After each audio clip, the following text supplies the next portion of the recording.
Cruella एक ऐसा character है जो अक्सर हमने कहानियों में विलन के तौर पर देखा है, मगर आज हम इसके बारे में जानेंगे कि आखिर क्रुएला की असल कहानी क्या थी। तो फिल्म की शुरुआत में क्रुएला हमें बचपन से अपनी कहानी सुनाती है कि जब वो पैदा हुई थी उसका असल नाम एस्टेला था। उसकी अजीब तरह के बाल थे, आधे काले और आधे सफेद, और इस वजह से उससे लोग दूर रहती थी, उसे अजीब समझा करती थी। एस्टेला के साथ उसकी मोम रहा करती थी, उन्होंने अकेले ही उसे पाला था। वो जब स्कूल जाती है तो एस्टेला की मोम उसे कहती है कि खुद पर काबू रखना। तो यहाँ पर हमें पता चलता है कि एस्टेला की सिर्फ बाल ही दो तरह की नहीं है, बल्कि उसकी पर्सनैलिटी भी दो अलग अलग तरह की थी, कभी क्रूअल जालिमाना तो कभी बहुत अच्छी। उसकी मोम ने समझाया, देखो अपने बर्ताव को सब बच्चों के साथ अच्छे से रखना और अपनी बुरी साइड पर काबू पाना। मगर एस्टेला हमेशा स्कूल में लड़ती रहती थी। उसके दो ही दोस्त थे, एक तो उसका डॉग और दूसरी उसकी क्लासमेट जो क्लास में उसके साथ पढ़ा करती थी। एस्टेला हर रोज लड़ती झगड़ती रहती थी, तो इसीलिए उसे स्कूल से निकाल दिया जाता है। एस्टेला की मोम अब उसे लेकर लंदन की तरफ निकल जाती है। एस्टेला को हमेशा से फैशन डिजाइनर बनने का शौक था, इसीलिए वो अपनी मोम से कहती है कि बड़े शहर में जाकर मेरा सपना जल्दी पूरा हो सकता है। अब लंदन जाने के लिए एस्टेला की मोम अपनी पुरानी दोस्त के पास जाती है ताकि वो इनकी कुछ मदद कर सके। ये दोनों एक बहुत बड़े महल में जाती है जिसके आसपास समंदर था और ये जमीन से काफी ऊंचाई पर होता है। एस्टेला की मोम उसे अपना एक कीमती लॉकेट देते हुए सख्ती से मना करती है कि गाड़ी से मत निकलना, मगर एस्टेला किसी की कहाँ सुनने वाली थी। वो गाड़ी से बाहर आ जाती है, देखती है कि उस बड़े से महल में फैशन शो चल रहा है, जो देखने वो अंदर चली जाती है। लेकिन वहाँ पर उसके पीछे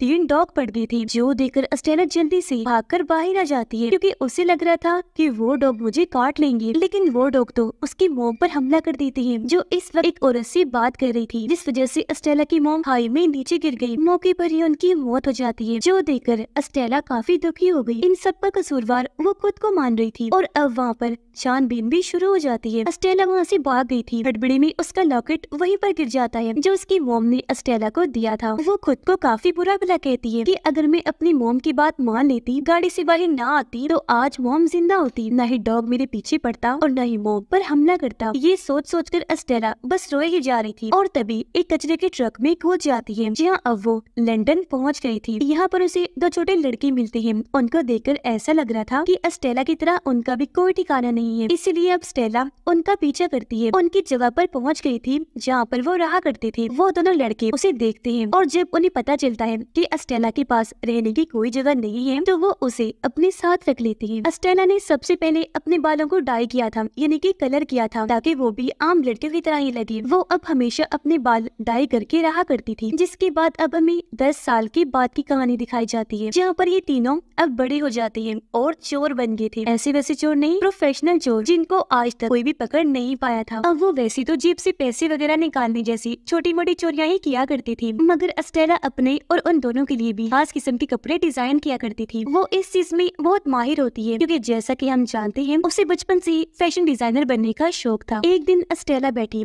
ये सोचने लगती है कि जैसी मेरी मोम मुझे बनते देखना चाहती थी, मैं वैसी नहीं हूँ। उसका शुरू से ही लंदन की लिबर्टी में काम करने का शौक था क्योंकि वहाँ पर मशहूर फैशन डिजाइनर काम किया करते थे। उसका दोस्त एस्टेला की बर्थडे पर उसे सरप्राइज देता है। उसके दोस्त ने अपनी जहानत से एस्टेला को लिबर्टी में जॉब दिलवा दी थी, लेकिन वहाँ पर उसे फैशन डिजाइनर की नहीं बल्कि एक नौकरानी की जॉब मिलती है। वो बेचारी वहाँ पर बाथरूम साफ किया करती थी। अब वो ऐसे बाथरूम साफ करती और फर्श पर पोछा मार मार कर थक चुकी थी। वो जब भी अपने बॉस को देखती उसे बस एक चांस मांगती थी, लेकिन उसका बॉस कभी भी उसकी बात नहीं सुनता था। एक दिन एस्टेला को सारी रात रुककर पूरी बिल्डिंग की सफाई करनी थी। वो अब अपने बॉस के कमरे से एक शराब की बोतल उठाकर उसे पीने लगी थी। वो इतने ज्यादा नशे में हो गई थी कि उसे कुछ भी समझ नहीं आती कि मैं क्या कर रही हूँ, और नशे की हालत में वो बाहर की एक कांच वाली खिड़की पर कुछ लिख देती है और वहाँ पर डमी यानी पुतले को अपने हिसाब से सजाती है। अब जब सुबह हुई तो वहाँ पर लोगों की भीड़ लग गई थी क्योंकि रात को ये सब करते हुए एस्टेला भी वहीं पर सो गई थी। अब जब उसका बॉस आता है तो वो एस्टेला की इस हरकत की वजह से काफी गुस्सा करता है। वो उस पर बहुत नाराज हो रहा था, वो उसे नौकरी से निकालने ही वाला था। ये तब भी वहाँ पर लंदन की बेहतरीन फैशन डिजाइनर की एंट्री होती है जिसका नाम बैरोनेस था। वो एस्टेला की सजाई हुई डमी देखकर काफी मुतासिर हुई और अब उसने एस्टेला को अपने पास जॉब पर रख लिया था। वो कहती है कि इतने सालों में मैंने कभी भी इतनी अच्छी डिस्प्ले विंडो और डमी सजी हुई नहीं देखी। इस चीज का हुनर शायद एस्टेला के पास बचपन से ही था। खैर अगले दिन शाम 5 बजे एस्टेला बैरोनेस की ऑफिस पहुंच गई थी। उसे भी एस्टेला का काम बहुत पसंद आता है। दिनों ही दिनों में एस्टेला बैरोनेस की खास वर्कर बन जाती है। एक दिन वो देखती है कि बैरोनेस एक खास खुफिया तिजोरी में अपने जेवरात रख रही है। खैर यहाँ सब कुछ बहुत अच्छा चल रहा था। स्टेला भी अपनी जॉब में बहुत खुश थी। जाहिर है फैशन डिजाइनर बनने का शौक तो उसके अंदर शुरू से ही था, जो पूरा हो भी गया। मगर एक दिन वो नोटिस करती है कि जो लॉकेट बैरोनेस ने पहना हुआ है वो मेरी मॉम ने मुझे दिया था जिस रात उसकी मॉम की मौत हो गई थी। जब स्टेला वहाँ से भाग गई थी तो ये लॉकेट उस जगह पर ही गिर गया था। स्टेला जब लॉकेट के बारे में बैरोनेस से पूछती है तो उसने जवाब दिया कि हाँ ये मेरा ही लॉकेट है, मगर कुछ सालों पहले इसे एक औरत ने चुरा लिया था। यानी कि बैरोनेस स्टेला की मॉम को चोर बता रही थी। ये बातें सुनकर उसे बहुत गुस्सा आता है और अब वो अपना लॉकेट वापस लेने का सोचती है। स्टेला अपने दोस्तों के पास जाती है और सारी बात उन्हें बता देती है। ये प्लान बनाती है कि जब बैरोनेस पार्टी में मसरूफ होगी तो उस दिन हम वो लॉकेट चुरा लेंगे। स्टेला का एक दोस्त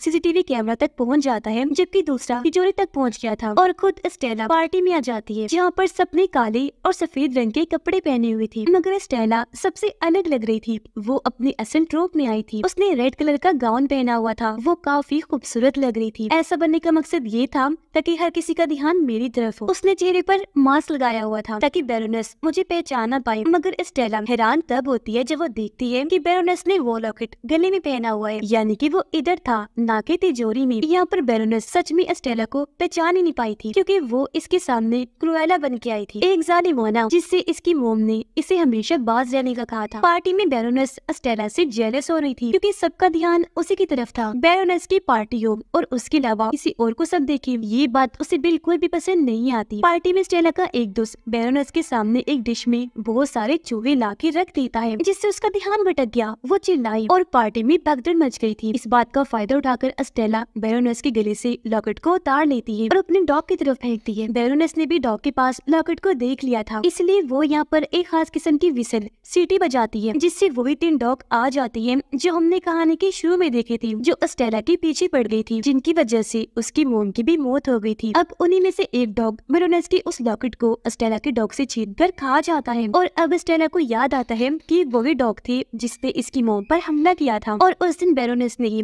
ये सीटी बजाई थी। उसे अब समझ आ चुका था कि उसकी मोम की असल कातिल ये बैरोनेस थी। वो वापस आकर सारी बात अपने दोस्तों को बताती है और अब स्टेला ने ये फैसला किया था कि मैं अपनी मोम का बदला बैरोनेस से जरूर लूंगी और ये अब अपने बुरे और साइको पागलपन वाले रूप में रहने का फैसला करती है क्योंकि अच्छा बनकर उसे अब तक कुछ भी हासिल नहीं हुआ था। इसलिए अब वो स्टेला से बन जाती है क्रुएला। क्रुएला बनकर सबसे पहले अपने बचपन की दोस्त से मिलने जाती है जो एक जर्नलिस्ट बन चुकी थी। इसको कल रात स्टेला ने पार्टी में भी देखा था। वो भी इसे पहचान गई थी। यहाँ उसने अपनी दोस्त को बताया कि अब मैं कुछ बहुत बड़ा करने वाली हूँ, जिसके बाद क्रुएला अपने दोस्तों को कहकर बैरोनेस के डॉग्स को भी अगवा करवा लेती है और एक काफी बड़े फैशन डिजाइनर को अपने घर पर भी लेकर आती है। स्टेला यानी कि क्रुएला के दिमाग में बहुत ही बड़ा कोई तूफानी आइडिया चल रहा था। क्रुएला अभी भी आम सी दिखने वाली मासूम लड़की स्टेला बनकर बैरोनेस की ऑफिस में अपनी जॉब पर जाया करती थी ताकि वो बैरोनेस पर नजर रख सके। और फिर क्रुएला बैरोनेस के एक के बाद एक शो में अलग अलग तरह की एंट्री लेकर आती है। बैरोनेस के सभी फैंस को अपनी तरफ मुतवज्जा करती है। उसके शो का सारा ध्यान वो अपनी तरफ ले लेती है। बैरोनेस इन सब बातों से तंग आ चुकी थी, इसलिए अब वो क्रुएला के खिलाफ कोर्ट में केस करने का सोचती है और तो उसके दोस्त के पास भी उसकी लोकेशन का पता करने के लिए जाती है कि आखिर क्रुएला कहाँ पर रहती है। मगर इस बात के बारे में उसे कुछ भी पता नहीं चलता कि आखिर क्रुएला कहाँ पर रहती है। एक दिन स्टेला अगले इवेंट के लिए एक बहुत ही खूबसूरत गाउन डिजाइन करती है जिसमें उसने लगाने के लिए साउथ अमेरिका से खास किस्म के शेल्स मंगवाए थे। उन्हें लगाकर स्टेला ने बहुत ही खूबसूरत गाउन डिजाइन किया था। अब इस डर से कि क्रुएला मेरे डिजाइन को चुरा न ले, बैरोनेस ने सभी गाउन्स को एक बहुत बड़ी तिजोरी में बंद करवा दिया था। स्टेला अपने घर पर आ गई थी और जो बैरोनेस की डॉग उस दिन अगवा करवाई थी वो अपने दोस्त से कहती है कि मैं इन डॉग्स की खाल से एक बेहतरीन कोट बनाऊंगी। अब शो का दिन भी आ जाता है जब बैरोनेस उस तिजोरी को खुलवाती है जिसमें सभी डिजाइनर कपड़े रखे हुए थे, लेकिन वहाँ से तो बहुत सारी मक्खियाँ निकलकर बाहर आती है जो हर तरफ फैल गई और इससे अफरा तफरी मच जाती है। हमें पता चलता है कि जो गाउन बनवाने के लिए स्टेला ने शेल्स का इस्तेमाल किया था वो मक्खियों के अंडे थे। अब इन मक्खियों के उड़ने की वजह से सब लोग बैरोनेस का शो छोड़कर बाहर आ जाते हैं। दूसरी तरफ स्टेला अपने क्रुएला वाले रूप में शो कर रही थी। यहाँ पर बैरोनेस पहचान जाती है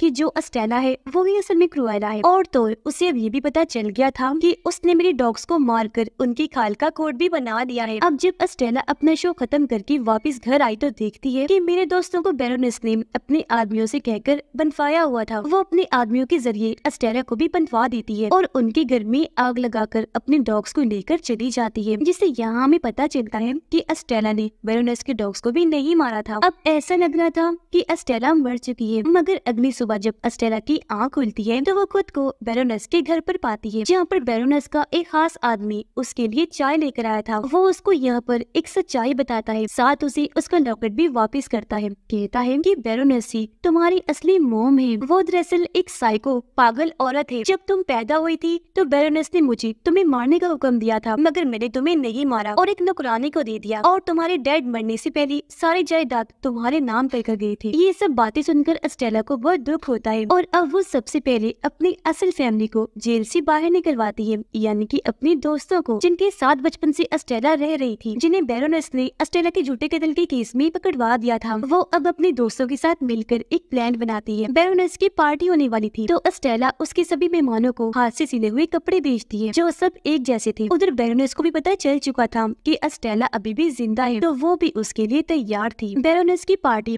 उसी महल में थी जहाँ पर अस्टेला की मोम यानी कि बेरोनेस ने अपनी नौकरानी को मारा था, यानी कि अस्टेला की सुतेनी मोम को, क्योंकि उस वक्त वो बेरोनेस से पैसे लेने आई थी ताकि उसकी बेटी की अच्छी सी परवरिश कर सके, मगर बेरोनेस ने उसे मरवा दिया था। खैर इस पार्टी में अब सभी वही कपड़े पहनकर आई थी जो अस्टेला ने उन सबके घरों में भेजे थे, क्योंकि वो सभी यही समझते हैं कि ये हमें बेरोनेस ने ही भिजवाए हैं। यहाँ पर सबने अस्टेला जैसी विग भी पहनी हुई थी, तो अब बेरोनेस के लिए अस्टेला को ढूंढ पाना काफी मुश्किल था। अब तभी यहाँ बेरोनेस के डॉग बाहर की तरफ भागने लगते हैं। बाहर अस्टेला खड़ी थी जिसके पास वो एक खास सीटी थी जो पहले बेरोनेस के पास हुआ करती थी, जिसकी आवाज सुनकर ही डॉग बाहर आए। अब यहाँ पर अस्टेला बेरोनेस को अपनी सारी कहानी सुनाती है। पहले तो बेरोनेस उदास हो गई थी और अस्टेला को गले से लगा लेती है, मगर अचानक से उसने अस्टेला को नीचे गिरा दिया था। लेकिन ऐसा करते हुए सब मेहमान उसे देख लेते हैं, जिनको अस्टेला यानी कि क्रुएला के दोस्त बाहर लेकर आए थे। जल्दी बेरोनेस को अपनी बेटी को मारने के जुर्म में पुलिस पकड़ कर ले जाती है। यहाँ पर अस्टेला की जिंदगी अभी खत्म नहीं हुई थी, क्योंकि उसने जो सूट पहना हुआ था उसके साथ एक पैराशूट भी डिजाइन किया हुआ था, जिससे वो नीचे गिरने से पहले ही खुल गया और इसकी जान बच गई। तो अब क्रुएला बन गई अस्टेला को सारी जिंदगी गुजारनी थी। उसने